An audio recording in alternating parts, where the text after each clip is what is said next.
नमस्कार, मैं हूं डॉक्टर श्वेता आड़ातिया। बहुत ही स्वागत है लिमिटलेस ब्रेन लैब के इस एपिसोड में। अगर आपको परेशानी है आपके स्पाउस को समझने के लिए, एक मैन और वुमेन के रिश्ते को समझने के लिए, ये एपिसोड आपके लिए अगले 7 मिनटों में पूरे जितने भी आपके डाउट्स हैं सब कुछ क्लैरिफाई कर देगा। Man and women's brain has been very interesting for me. जब से हम man are from Mars and women are from Venus पढ़ते थे, तब से मुझे हमेशा से ये क्यूरियोसिटी थी। तब तो मैं शायद न्यूरोलॉजिस्ट भी नहीं थी, लेकिन हमेशा से मुझे क्यूरियोसिटी थी कि भगवान ने बायोलॉजिकली ये दो मज़ेदार ब्रेन कैसे बना दिए और क्या ऐसी सीक्रेट्स है जो अगर एक वुमेन मैन के ब्रेन के बारे में समझ गई और मैन वुमेन के बारे में समझ गया तो सारी परेशानियां खत्म हो जाएगी।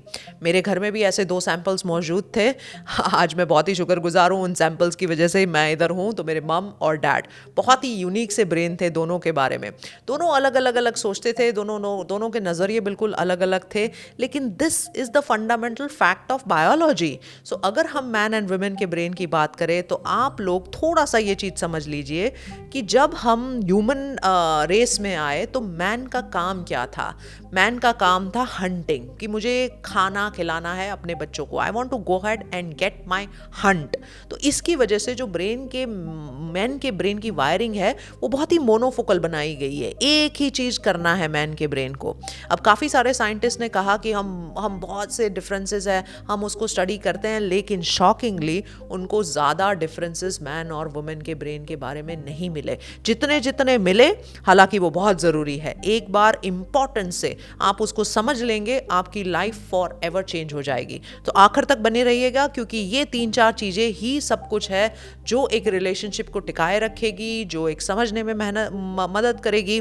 बहुत सारे ऐसे विमेन होंगे यहाँ पे जो बोल रहे होंगे कि मैं जब भी कोई काम देती हूँ मेरे हस्बैंड को या फादर को या कोई भी मैन उनकी लाइफ में है उसको, तो वो हमेशा से भूल जाते हैं या वो हमेशा से कमिटेडली काम नहीं करते हैं, एग्जाम्पल के तौर पे रहते हैं। और ये कोई बायस नहीं है, ये एक मज़े वाली भी बात है, क्योंकि this is how the brain operates.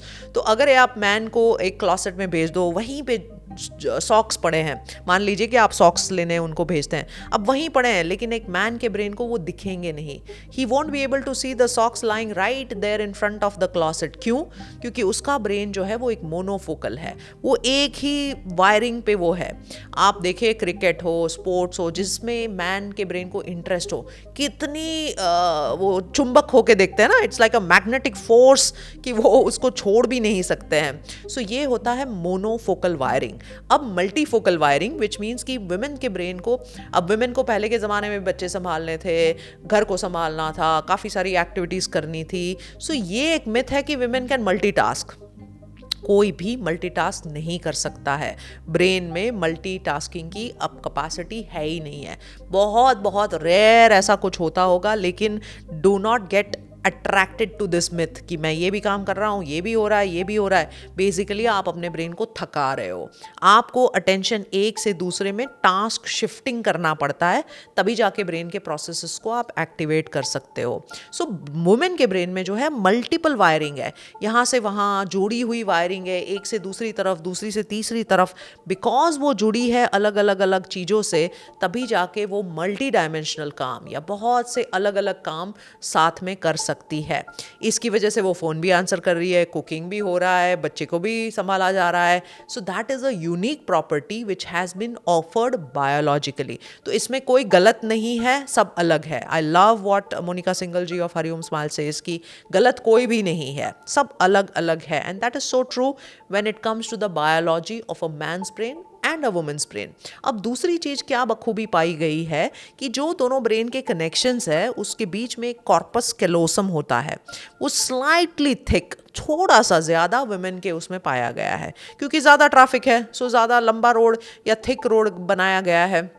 But that does not make personality differences in the women और द मैन। जो तीसरी चीज़ पाई गई है, और बहुत ही सुंदर किताब है, अगर आपने नहीं पढ़ी तो प्लीज़ पढ़िएगा, why women cry and they can't read road maps and I think मैं दोनों बुक्स को मिक्स कर रही हूँ, लेकिन एलन बारबरा और पीस की ये बुक है। Please Allan Barbara and Pease की जो भी दोनों किताबें हैं उसको ज़रूर गौर फरमाइएगा, because it's beautiful hilarious way of explaining how the entire thing works. Do you want to manifest a dream life? a dream car, amazing relationship? Do you want to manifest your profession where you are at the top? Well, people say manifestation is manipulation, manifestation is not possible. Believe me, from the point of view of neuroscience, it is just reframing the mindset from the poverty mindset to the abundance mindset. There are steps to it.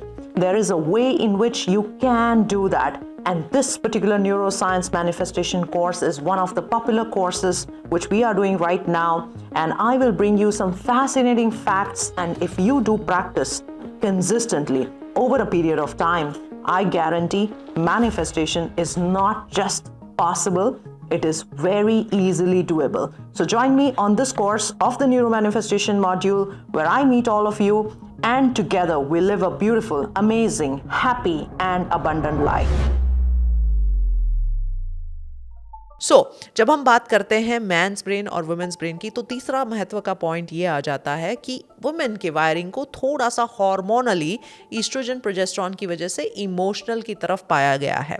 ऐसा हम नहीं कह सकते कि it's a weaker sex and उसके emotion ज़्यादा है और वुमेन्स को हमेशा से टच और सेंसिटिविटी पे पाया जाता है. ये बिल्कुल गलत है. It is just the matter of slightly altered wiring. तो एक्सप्रेशन जो है वो वुमेन में ज़्यादा होता है. वर्बल पावर, बोलने की शक्ति, बोलने का power, the power where the men brains system is where you can talk, वो स्लाइटली ज़्यादा होता है वुमेन के लिए as compared to man. But emotional feelings के तौर पे देखें, उनके अंदरूनी जो हार्मोन का ये है वो बिल्कुल सेम है from the emotional output perspective. Men don't speak and women speaks. So practical तौर पे देखा जाए तो प्लीज़ डू नॉट एक्सपेक्ट कि मैन को अगर आपने 5 चीज़ें कही होगी वो पाँचों की पाँचों चीज़ पूरी होगी. There is a likelihood, there is, and I am not generalising it, there is a likelihood कि कुछ चीज़ें मिस हो जाएगी क्योंकि उनका मोनोफोकल फोकस जो है वो उस काम के लिए बना नहीं है. Second thing, if you are a man and you are wondering कि मेरी वाइफ 50 चीज़ें करते रहती है और हमेशा अटेंशन चाहती है, तो ये एक नॉर्मल वायरिंग प्रोसेस है.